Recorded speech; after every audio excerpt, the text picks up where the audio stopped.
Centralia Panthers Coach's Corner, a service of First Heritage Bank, Blue Valley Technologies, and Wanklin Oil.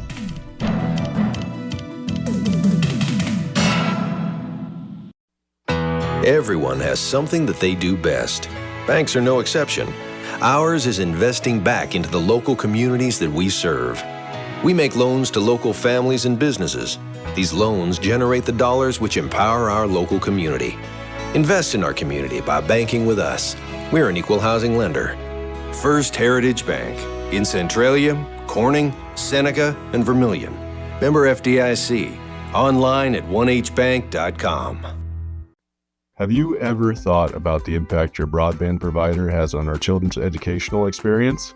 In today's world, our schools and students rely on broadband internet more than ever for teaching, for interacting, to bring outside expertise into our small schools, and to open up our students' worlds. At Blue Valley Technologies, we believe our students deserve all of the resources in the world, one of the many reasons why we stand behind building robust fiber networks. We wish all the students, families, and educators we serve a successful school year. We are proud to keep you connected. Wanklin Oil is proud to serve the community with propane, gas, and diesel fuel right to your home or farm. Family owned and operated, they'll deliver your fuel with an old-fashioned personal touch. Their dependable quality service at the lowest price available makes them a leader in the field. In addition to propane and diesel, they also offer tank repair, sales, and service. For your fuel and heating needs, Wanklin Oil is just a call away. 800-794-2019. They have the energy since 1926. Welcome to the Centralia Panthers Coach's Corner program, joined now by head coach Roger Holthouse. Coach, off to a 1-0 start after that 20-14 win there at Valley Heights on Friday night. From your point of view, how'd you think the team played?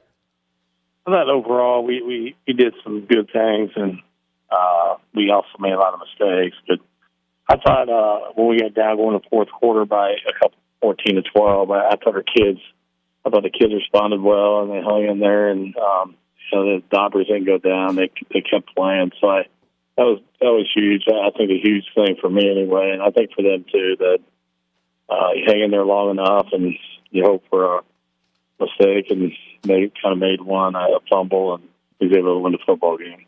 Well, and I had a chance to call that game, and there were two drives that stuck out to me, and it's the one you're talking about where you went ahead, and then the one right out of halftime. You guys took the opening drive of the third and went and scored. How big are those two drives in that game, and just to build the confidence of this team stepping up in big moments?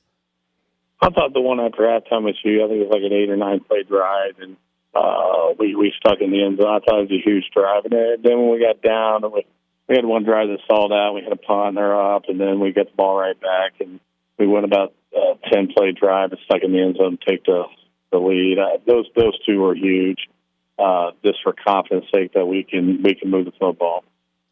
And I think we talked about him last week, but having Jacob back at quarterback this year, how much more explosive does that make your offense, especially getting probably to the edges on some of those reads this year? I think I thought he really played well. I thought he was physical. I thought he ran the ball hard. His decision making, throwing the ball at times worse to me. You got to get rid of the ball quicker. But as far as when the game was on the line, and I told him we're gonna ride you, dude. So the ball's coming to you. I thought he did a good job and took it over, and he wanted the football in that last drive to run the clock out. And I thought he ran hard, ran a couple kids over, and he was a competitor there. Very pleased with his performance. And as we were chatting a little bit before this, but obviously, something to work on going into every week. So as you go into week 2, what are you kind of looking at or focusing on at practice? I think, number one, our lines, we need to pick up blitzers. We didn't do a very good job of picking up some blitzers at times. That's just some young kids in there that's got to go through the process. We really need to work on that. I think we really need to look in blocks. We need to lock on blocks. I thought sometimes we were there, we looked at them, but we didn't lock on them. And defensively, that wasn't bad, but again, kid got loose a couple times because we made a couple of mental mistakes, and then we don't do a very good job wrapping up and tackling the secondary, and the kid goes like 30 or 40 yards. So those two things, I think, comes back to what we talked about, Max. We still got to tackle better. We got to block a little better.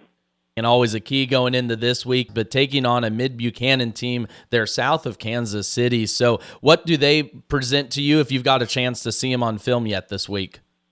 I did see them on film. They got a couple backs that are really, really nice, got some speed, spread you out, defense, they fly around, got some athletes on the field.